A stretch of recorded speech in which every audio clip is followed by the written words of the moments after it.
Hello everyone, welcome back to my channel. तो आज हम डिस्कस करने वाले हैं कि ट्वेल्थ के जो बोर्ड्स होने वाले हैं 2023-24 में, उसके लिए हमारी क्या स्ट्रैटेजी रहनी चाहिए, हमें क्या पढ़ना है, कैसे पढ़ना है और कहाँ से पढ़ना है। तो मैं यहाँ पे ह्यूमैनिटीज स्ट्रीम के लिए डिस्कस करूँगी और सब्जेक्ट्स होंगे इंग्लिश, इंफॉर्मेशन टेक्नोलॉजी जो IT भी कह सकते हो उसको आप, physical education, political science, sociology और इकोनॉमिक्स। तो हम अगर यहाँ पे इंग्लिश से स्टार्ट करें, इंग्लिश सबसे मेन पेपर होता है। जो हमारे टॉप 5 बेस्ट ऑफ 5 के मार्क्स जुड़ते हैं वो इंग्लिश ज़रूरी होता है उसमें, मतलब इंग्लिश +4 होता है। तो इंग्लिश को आप किसी सब्जेक्ट से रिप्लेस नहीं कर सकते। इंग्लिश में जितने मार्क्स आएंगे वो लगेंगे ही, चाहे उसमें कम हो चाहे ज़्यादा हो, टॉप 5 में वो कंसिडर होएगा ही, वो मेन सब्जेक्ट है आपका। तो हमारी उसके लिए क्या स्ट्रैटेजी रहनी चाहिए, तो इसमें हमें जानना ज़रूरी है कि जैसे बाकी सब्जेक्ट्स में हमारे होते हैं उसमें NCERT बहुत इंपॉर्टेंट होती है कि जो दिया है वो वही दिया है, उसमें आपको रटना ही है कि ये आंसर, इस क्वेश्चन का यही आंसर होगा। बट इंग्लिश में आप ऐसा कर ही नहीं सकते, उधर कोई चांस ही नहीं है, पॉसिबिलिटी नहीं है कि आप रट के चले जाओ कि इस क्वेश्चन का यही आंसर होगा। आपको खुद से ही आंसर फ्रेम करने पड़ेंगे। बट फिर भी यहाँ पर ज़रूरी है हमारी NCERT को रीड करना। मिनिमम आपको 1 टाइम तो रीड करना ही है, मैक्सिमम आप 2 या 3 टाइम्स रीड कर सकते हो, इससे ज़्यादा ज़रूरी नहीं लगता मुझे। वो भी मैं इसलिए कह रही हूँ क्योंकि अब हमारे MCQs भी आने शुरू हो गए इंग्लिश में, जैसे एक स्टैक बेस्ड हमारे MCQs आते हैं, तो वो हमारे लिए ज़रूरी है। बाकी उससे ज़्यादा हमारे लिए क्या ज़रूरी है, हमें क्वेश्चंस प्रैक्टिस करने हैं। क्वेश्चंस अब कहाँ से प्रैक्टिस करने हैं, सबसे पहले तो हमने प्रीवियस ईयर क्वेश्चंस करने हैं जो CBSE ने अपनी साइट पे अपलोड किए हुए हैं। प्रीवियस ईयर क्वेश्चंस भी अपलोड है, उनके मार्किंग स्कीम भी अपलोडेड है, उनके model answers by the toppers भी अपलोडेड है। तो वो आपको देख के ही जाना है पेपर से पहले और उसी के हिसाब से प्रिपेयर करना है कि आपको आंसर कैसे लिखना है, कितनी लेंथ होनी चाहिए, कितने मार्क्स में, तो आपको वो ज़रूर देखना है।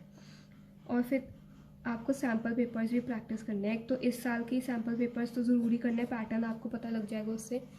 और जो प्रीवियस ईयर सैम्पल पेपर्स हैं वो आपको एक्स्ट्रा क्वेश्चंस उससे और मिल जाएंगे, तो आपको वो भी करके ही जाना है ताकि आपके पास कोई भी क्वेश्चंस की कमी ना हो। तो वो बहुत ज़रूरी है, वो करके जाना है। और अगर गाइड्स की बात करें तो यहाँ पे मुझे लगता है हमारे लिए सबसे बेस्ट रहेगी अरिहंत की। अरिहंत में जो हमारे क्वेश्चंस दिए हुए वो प्रीवियस ईयर क्वेश्चंस भी दिए हुए हैं उधर, और पर वहाँ पे जो आंसर्स है ना वो हमें NCERT लैंग्वेज में मिलेंगे, मतलब ज़्यादा कॉम्प्लिकेटेड लैंग्वेज में उधर आंसर नहीं है। तो अगर कोई लेमैन भी उसको पढ़ेगा उसको समझ आ जाएंगे, वो इजी लैंग्वेज में है। तो अगर आपको आपकी वोकेबलरी के हिसाब से आपको डिसाइड करना है कि आपको अरिहंत लेनी है या फिर कोई और बुक लेनी है, तो अरिहंत के आप ले सकते हो गाइड पढ़ने के लिए। उसमें आपको बहुत सारे क्वेश्चंस मिल जाएंगे, पर ये याद रखना उससे आपको कोई भी लॉन्ग आंसर प्रिपेयर नहीं करना। किसी भी गाइड से आपको लॉन्ग आंसर प्रिपेयर करना ही नहीं है, उसका फॉर्मेट देखना ही नहीं है। हर गाइड में अलग फॉर्मेट है हर लॉन्ग आंसर का, जैसे जॉब एप्लीकेशन हो गया, लेटर टू द एडिटर हो गया, या फिर कोई और लॉन्ग आंसर हो गया, उधर सबका फॉर्मेट अलग है हर बुक में। तो आपको जो आपके टीचर्स कराएंगे वही करना है। या फिर अगर आपको ज़रूरत है, आपको कोई भी कन्फ्यूजन आ रही है, तो आप वैसे तो स्कूल वाले टीचर से ही क्लियर करें क्योंकि उनको ज़्यादा नॉलेज होती है। वरना फिर भी अगर आपको लगता है तो आप यूट्यूब पे बहुत अच्छे कई टीचर्स हैं, वो सारे उन्होंने 1 शॉट में कराए हुए फॉर्मेट्स, तो आप वो देख सकते हो। वरना मैं भी अपने चैनल पर अपलोड करने वाली हूँ। अगर आपको फिर भी लगता है कि आपको हाई लैंग्वेज के आंसर्स चाहिए तो आप यूलाइक रेफ़र कर सकते हो, उसमें बहुत हाई वोकेबलरी के आंसर्स दिए हुए हैं। तो अगर आपको अपनी वोकेबलरी एनहांस करनी है, आपको लगता है कि आपको बहुत ज़्यादा अच्छी लैंग्वेज में आंसर लिखना है, तो आप यूलाइक को रेफ़र कर सकते हो। तो ये दोनों बुक्स मेरे हिसाब से बेस्ट रहेंगी। और अगर आपको सैम्पल पेपर प्रैक्टिस करना है तो आप ओसवाल ले सकते हो। ये दोनों चैप्टर वाइज के लिए हैं, सैम्पल पेपर के लिए ओसवाल ले सकते हो।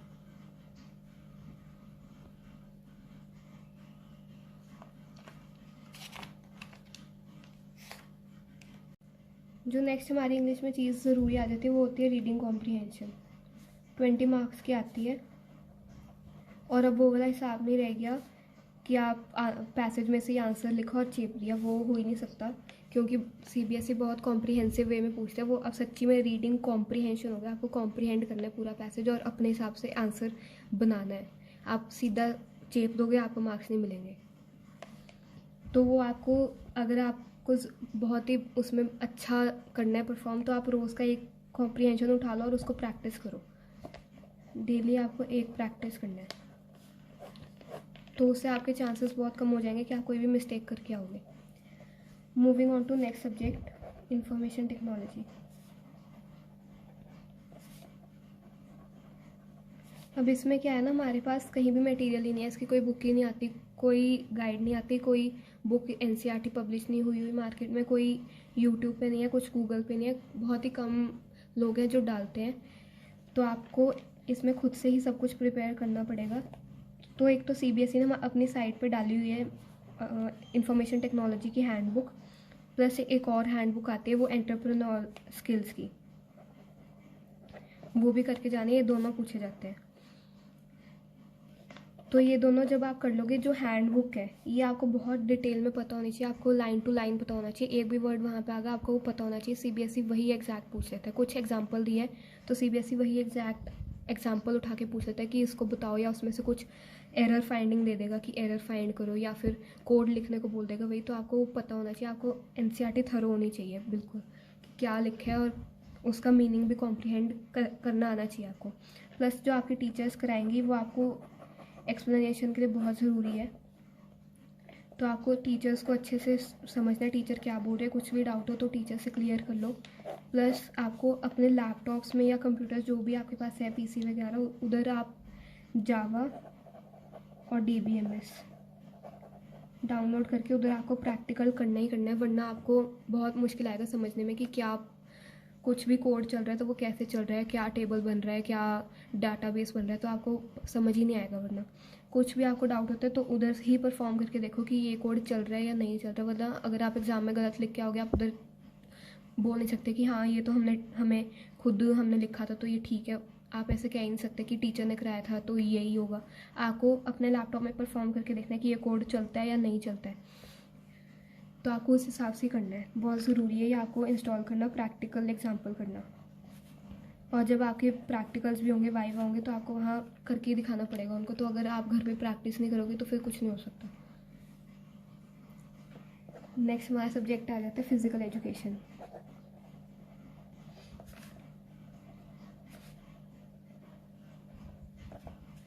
और एक और चीज़ है, आईटी के मैंने बहुत सारे क्वेश्चंस बनाए हुए हैं, मेरे पास बहुत सारे क्वेश्चंस पेपर पड़े भी हैं, तो मैं वो अपने चैनल पे अपलोड करूँगी, तो आप मेरे चैनल को उसके लिए सब्सक्राइब कर सकते हो।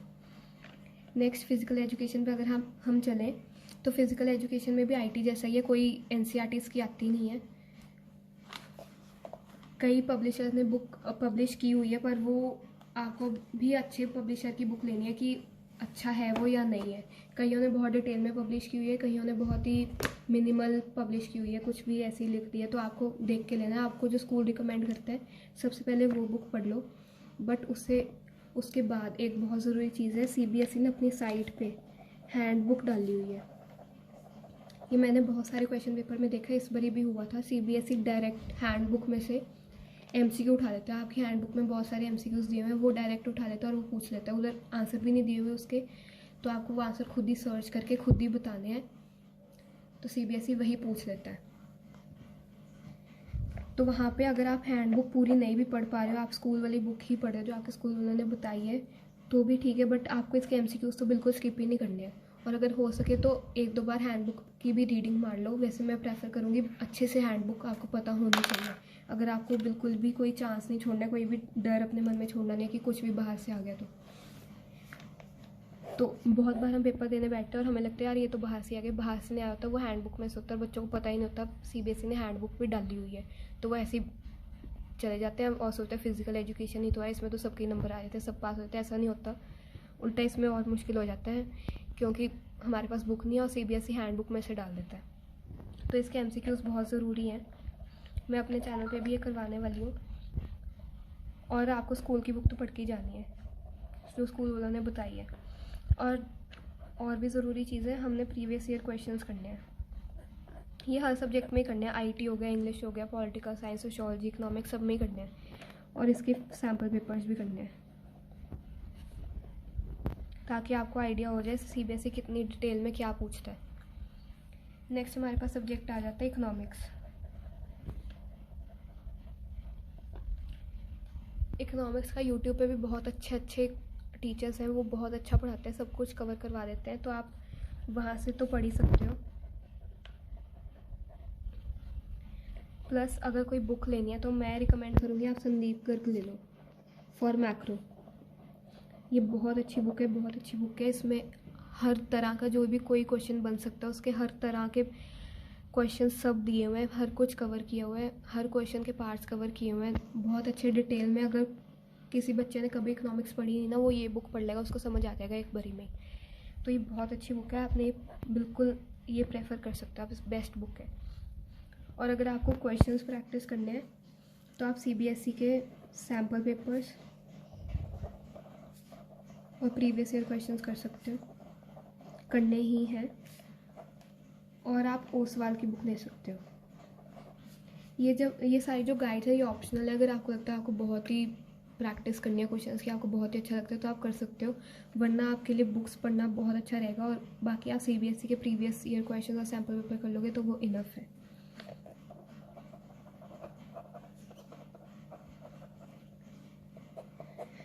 तो ये सब तो करना ही है। और जो इसमें IED है हमारी, इंडियन इकोनॉमिक डेवलपमेंट, वो आपको NCERT से ही पढ़नी है, वो कहीं और से नहीं पढ़नी है, इसी से पढ़नी है।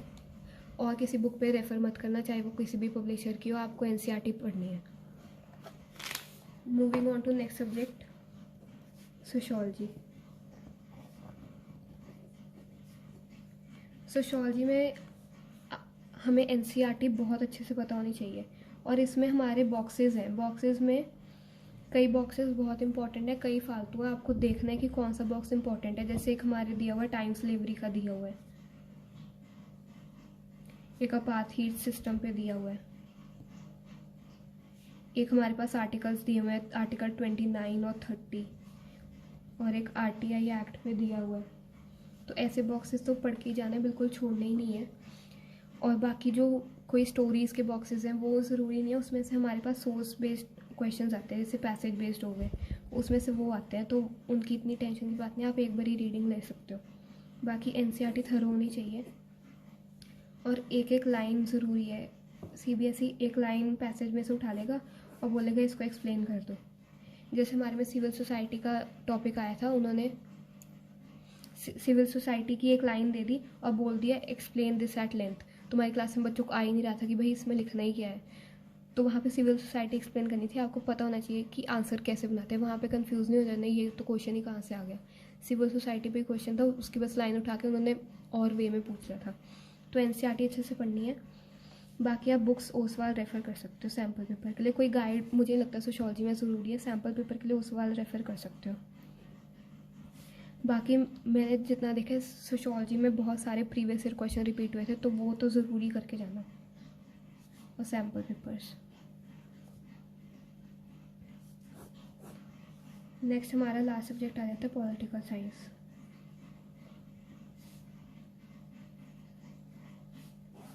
पॉलिटिकल साइंस बहुत ही वाइड सब्जेक्ट है, इसमें 2 बुक्स हैं हमारे पास।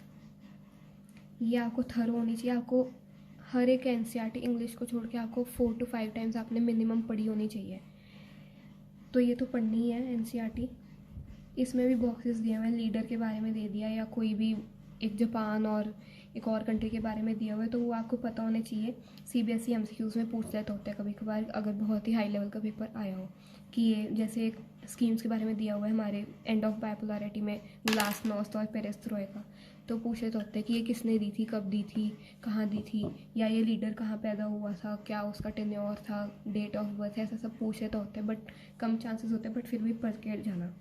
और NCERT तो थरो होनी चाहिए।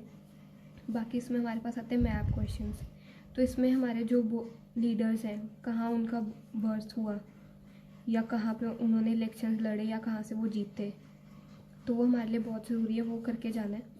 और यूट्यूब पे भी बहुत सारी वीडियोस हैं प्रीवियस ईयर मैप क्वेश्चंस की, तो वो कर सकते हो आप।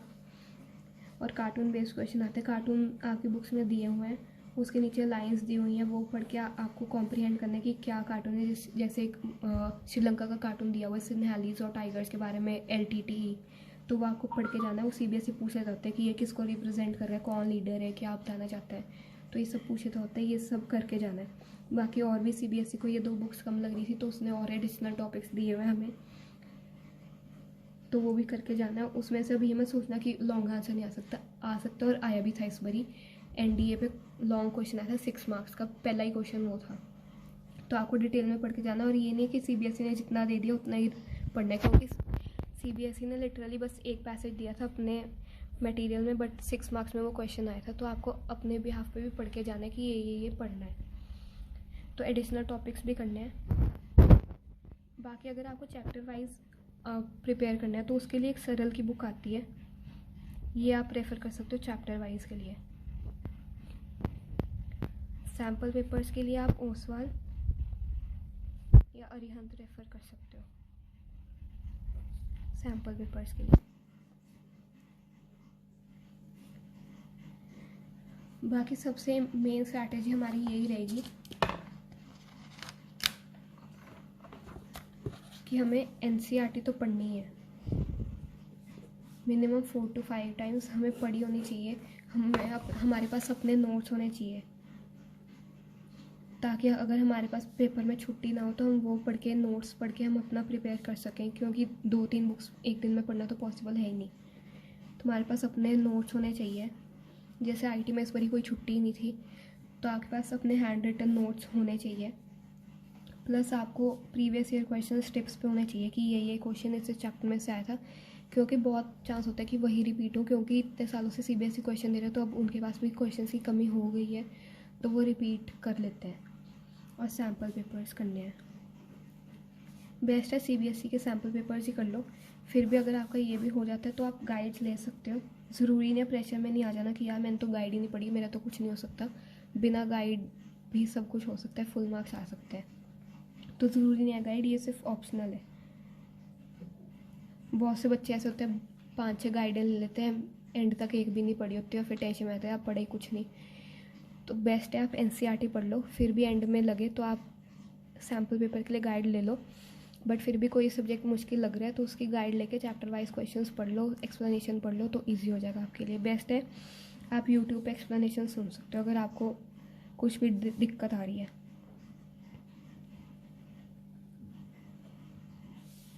तो आई थिंक इतना बहुत हो जाएगा। बाकी आपको सारा मटेरियल मेरे चैनल पे बहुत जल्द अपलोड करने वाली हूँ, तो आप मेरे चैनल को भी फॉलो कर सकते हो, the study hub.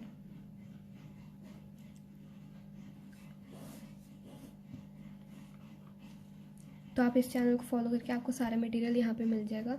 So that's it for today's video. Thank you for watching.